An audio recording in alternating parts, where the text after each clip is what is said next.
segment is sponsored by Gold's Gym. Pump up your workout and tone your tush by adding a few kettlebells to your routine. Fitness expert Thomas Daubert has a few tips on a kettle booty workout. Good morning. Good morning. Thanks for having me on. Not kettlebell, kettle booty. All right. So we've seen this be able to use for all over. How do you use it specifically for toning your tush? We've got a lot of great equipment inside of Gold's Gym, and I think this is one of the underutilized ones. Okay. It can be used in so many different ways, and really, the kettlebell combines cardio and strength at the same time. So how much does this one weigh? This one is 12 kilograms times 2.2. You're looking at like 26 pounds. So that's pretty heavy. It's a good size. Yeah, absolutely. There's so many different things you can do with it. Tonight, we're going to focus on more of a lower body workout for the first segment. Okay, so let's see. Give me some examples of what you would do. Sure. So if we're really focusing on the glutes and the butt area, the Goblet Squat. So picture one of those really big cups. You're going to hold it like this at the top. It's called a goblet grip. Chest up, back straight.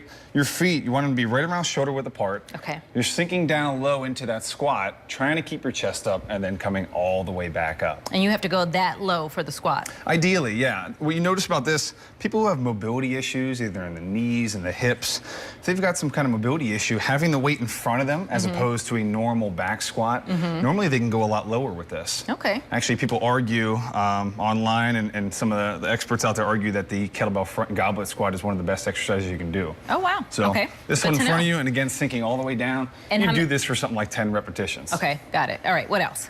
We've got a kettlebell straight leg deadlift. Some people also call it a Romanian deadlift. So the key with this one is you got to keep your back nice and flat. As you bend over, the worst thing you can do is start to round your back. What happens is it puts a lot of strain on your vertebrae.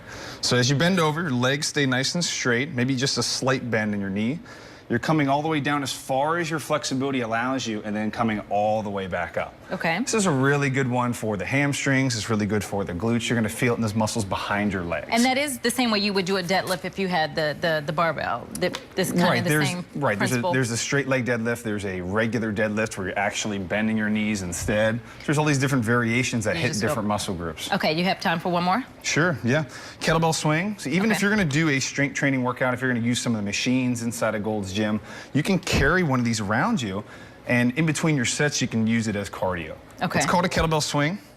You've got two hands, a double overhand grip, chest up, back straight. As you squat down, you're hiking this like a football underneath you, and then you drive it up with your hips. So we're really using our legs here. The key is keep the chest up, back straight. Use the lower body muscles to lift this instead of actually lifting with your arms. Yeah. All right. Well, we're going to save that one for the next time, because when we see you in a little bit, you're going to talk about how to use this for upper body workout. Absolutely. Yeah. All right. Sounds good.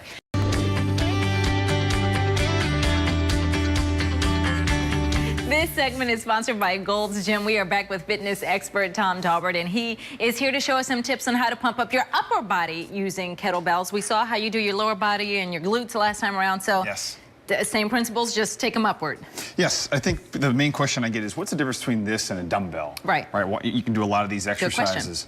Well, you've got the handle on top, and most of the weight is around the bottom. So you can do things like flipping it around your wrist to do different pressing exercises. Okay. I think the main one people do is a clean and press. So you're squatting down, you've got it between your legs, lift with your lower body, you're flipping it up over your wrists, and then press it all the way up above your head. Now, does that take a little bit of learning and technique, because just that little flip? Absolutely, yeah. You definitely want to start out a little bit lighter with this one. Okay. Try a light weight. Once you get the form down, then increase the weight up. Yeah, but you kind of want to absorb it a little bit. That way it doesn't hurt your wrists. That's an all-over workout. Exactly, yeah. So kind of blending that cardio and strength all at the same time. Okay. What else can we do for specifically upper? Yeah, so shoulder. We can do an overhead press. You're holding this again with that goblet grip, pressing it straight up above your head. So you can keep it here, just work on your shoulders. I like to add a little squat with it. A little push press is coming down a little with that overhead press. And then you've got a thruster where you come all the way down and finish with that really high press above your head. So we're working our shoulders a little bit, we're working our legs. When you combine both, that's when your heart rate goes up, you're gonna burn calories, you're gonna burn body fat. Why don't we use these as often as we use the dumbbells? Because this seems like an awesome way to get so much happening. I don't know. I think that if you go into the Gold's Gym, sometimes you'll see these and no one's really using them. It's a very underutilized piece. Right. Yeah, I do. But it has a lot of benefit with it. So next time you go to Gold's for a good workout, you know, grab one of these, try some of these exercises. Really good way to mix it up. And you can be a beginner. I mean, you don't have to be advanced in any way to be able to use this. You can learn this the same way you would learn to do a dumbbell. Yeah, absolutely right. We get a lot of our clients, it's their first time in. They've never done these before.